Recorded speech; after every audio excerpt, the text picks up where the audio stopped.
1001 அரேபிய இரவுகள்.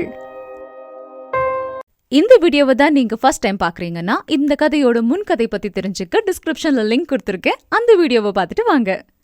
1001 இரவுகள் என்ற கதைகளில் முதல் கதையாக ஷார்ஜாத் சொல்ல தொடங்கிய கதை வணிகனை மிரட்டிய கொலைகார பூதம். ஒரு ஊரில் மிக பெரிய வணிகன் இருந்தான். அவனிடம் எப்போதுமே செல்வம் கரை புரண்டு ஓடியது. அப்படிப்பட்ட பணக்காரன் ஒரு முறை தனது வியாபாரத்தை பல ஊர்களுக்கு பரப்ப வெளிநாடுகளுக்கு பயணத்தை மேற்கொண்டான். அந்த பயணம் ஒவ்வொரு ஊரிலும் மகத்தான வெற்றியை அடைந்தது. இறுதியாக அஜ்மன் என்னும் இடத்தை அடைந்தான். அது ஒரு கோடைக்காலமாக இருந்ததாலும் அப்பிரதேசம் ஒரு பாலைவனமாக இருந்ததாலும் வெயில் அவ்விடத்தில் சற்று அதிகமாகவே சுட்டெரித்தது. அங்கு நீண்ட நடைப்பயணத்துக்கு பிறகு ஒரு சின்னஞ்சிறிய பாலைவன சோலையை அடைந்தான். அங்கே ஒரு மரத்தினடியில் அமர்ந்தான். அப்படிப்பட்ட பாலைவனத்தில் அந்த சோலைவனம் அவனுக்கு வரப்பிரசாதமாக, அதிலும் இறைவனின் கருணையாகவே தெரிந்தது. நிம்மதியாக அங்கு இளைப்பாறினான்.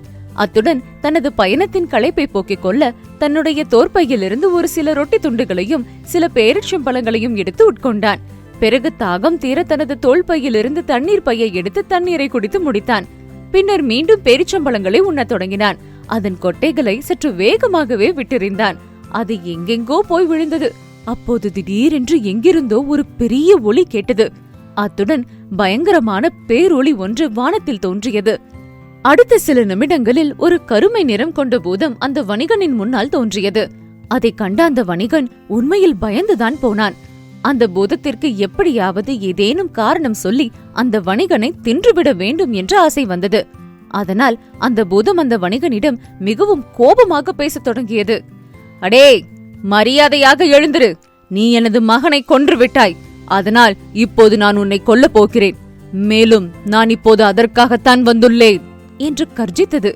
பூதத்தின் இந்த பேச்சு அந்த வணிகனுக்கு மிக பெரும் ஆச்சரியத்தை தந்தது. காரணம், அந்த பூதத்தை வணிகன் அப்போதுதான் முதல் முறையாக சந்திக்கிறான்.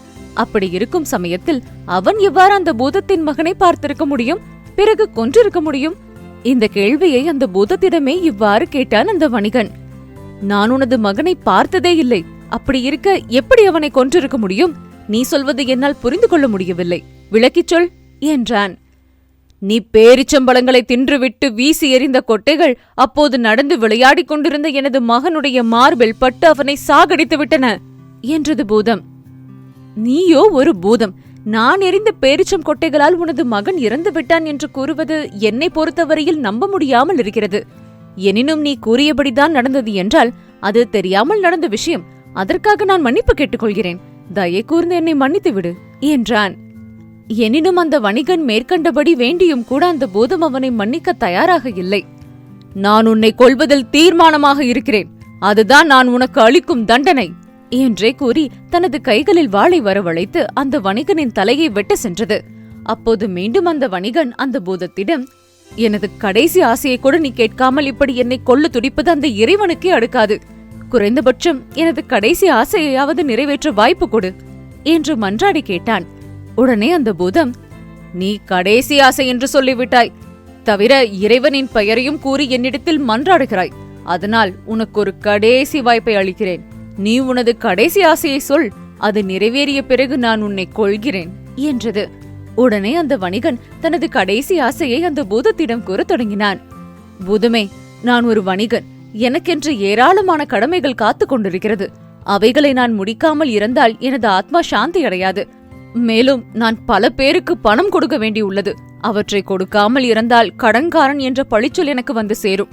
மேலும் நான் அந்த கடன்களை தீர்க்க வேண்டும் என்றால் பலரிடமிருந்து எனக்கு வரவேண்டிய பணத்தை கொண்டே நான் அதனை தீர்க்க முடியும். இவை எல்லாவற்றையும் செய்து முடிக்க எனக்கு 1 வருட கால அவகாசம் கண்டிப்பாக தேவை. தயவு செய்து எனக்கு அந்த 1 வருட கால அவகாசத்தை கொடு. அடுத்த வருடம் இதே நாள் இதே வேளை, இல்லை முடிந்தால் இன்னும் கொஞ்சம் சீக்கிரமாகவே கூட வந்து விடுகிறேன். என் மீது கொஞ்சம் கருணை காட்டு என்றான். உடனே வணிகனின் பேச்சை கேட்ட அந்த பூதம், ஒளிந்து போ. உன்னை பார்த்தாலும் பாவமாகத்தான் இருக்கிறது. உனக்கு 1 வருடம் மட்டுமே கால அவகாசத்தை தருகிறேன். அதற்குள் நீ மேற்கூறிய கடமைகளை எல்லாம் முடித்துவிட வேண்டும். இல்லையேல் அதற்கு நான் பொறுப்பாக முடியாது. ஆனால் என்னை ஏமாற்றலாம் என்று மட்டும் நினைக்காதே. அது உனக்கு நல்லதல்ல. அப்படி நீ என்னை 1 வருடம் கழித்து ஏமாற்ற நினைத்தால் உனது குடும்பத்தையே தேடி கண்டுபிடித்து கொன்று தின்று விடுவேன். சரிதானே என்றது. நான் கண்டிப்பாக 1 வருடம் கழித்து இங்கு வருவேன். நீ இதே நாள் இதே நேரத்தில் என்னை அடுத்த வருடத்தில் தாராளமாக எதிர்பார்க்கலாம். மேலும் உன்னை ஏமாற்றும் எண்ணம் எல்லாம் எனக்கு இல்லை. தயவு கூர்ந்து என் மீது கருணையை காட்டு என்றான். இறுதியில் பூதமும் அந்த வணிகனின் வார்த்தைக்கு கட்டுப்பட்டு அவனை அனுப்பி வைத்தது. அதன்படியே அந்த வணிகனும் ஓராண்டு காலத்தில் அந்த இடத்திற்கு சரியாக வந்துவிட வேண்டும் என்ற எண்ணத்தில் தனது பணிகள் அனைத்தையும் வேக வேகமாக முடித்தான். எனினும் இன்னும் 1 வருடம்தான் தனது உயிர் இருக்கப் போகிறது என்பதை நினைத்து நினைத்து வருந்தினான். தனது கடன்களை எல்லாம் வேக வேகமாக அடைத்தான். பிள்ளைகளுக்கு சொத்துக்களை சரிபாதியாக பிரித்துக் கொடுத்தான். மனைவிக்கு ஆறுதல் கூறி தான் இல்லாமல் எப்படி வாழ்வது என்பதை கற்றுக் கொடுத்தான். அவனுக்கு வரவேண்டிய பணத்தை எல்லாம் வசூல் செய்து வியாபாரத்தை விரிவுபடுத்தினான். இப்போது எல்லாமே அவனுக்கு திருப்தியாக இருந்தது. எல்லா வேலைகளையும் நல்லபடியாக முடித்து விட்டோம் என்ற எண்ணம் வரவே ஒரு நாள் தனது பிள்ளைகளை அழைத்து அவர்களிடம் தான் யாத்திரைக்கு செல்வதாக கூறி முன்பு தான் சந்தித்த அந்த பூதத்தின் இருப்பிடம் நோக்கி புறப்பட்டான். அவன் பூதத்திடம் கேட்டிருந்த அந்த ஓராண்டு கால தவணை கூடிய சீக்கிரத்தில் முடிய போகும் நிலையும் வந்தது. குறிப்பிட்ட அதே நாளுக்கு சற்று முன்னதாகவே பூதத்தின் இருப்பிடத்தை அடைந்த வணிகன் அந்த பூதத்திடம் தனது உயிரை ஒப்படைக்க காத்து கொண்டிருந்தான். வெகு நேரம் கழிந்து கொண்டிருந்தது. வணிகனுக்கோ மனதில் வருத்தம். அதற்குள் சாக போகிறோமா என்ற வருத்தம்தான், வேறேதுமில்லை.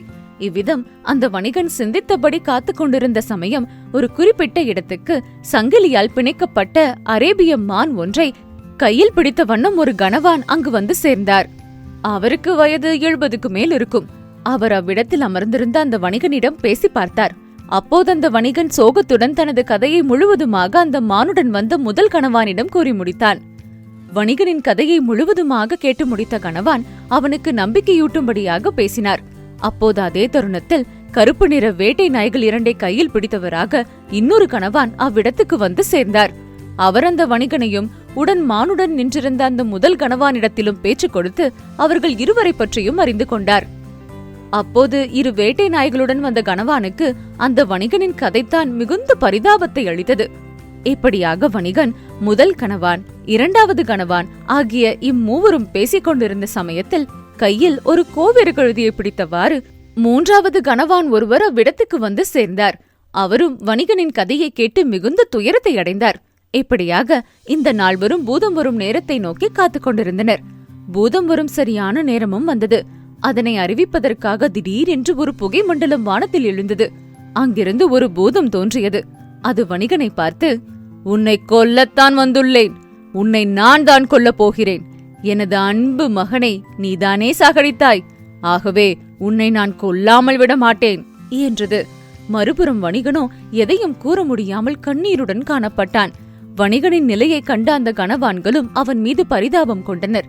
அப்போது முதலில் அவ்விடத்துக்கு மானுடன் வந்த முதல் கணவான் பூதத்திடம் மிகவும் கருணை கொண்ட பார்வையுடன், ஏ பூதமே, ஒரு நிமிடம் நான் சொல்வதை கேள். இதோ இந்த மானையும் என்னையும் பற்றிய ஆச்சரியமான கதை ஒன்றை உனக்கு சொல்கிறேன். ஒருவேளை நான் சொல்ல போகும் கதை உண்மையில் உனக்கு அற்புதமாகப்பட்டால் நீ இந்த வணிகனுக்கு அளிக்கப் போகும் தண்டனையில் 3இல் 1 பங்கை குறைத்துக் கொள்கிறாயா? உனக்கு அதற்கு சம்மதமா என்றார். உடனே அந்த பூதத்திற்கும் அந்த கணவான் கூறவிருக்கும் கதையை கேட்க வேண்டும் என்ற ஆசை ஏனோ வந்தது. அத்துடன் அந்த கணவான் உறுதியாக சொல்லும்போது நிச்சயம் அவர் சொல்ல இருக்கும் அந்த கதை சுவாரஸ்யம் நிறைந்ததாகத்தான் இருக்கும் என்று நம்பியது அந்த பூதம். அதனால் அந்த முதல் கணவானிடம், சரி, நீ முதலில் கதையை சொல்.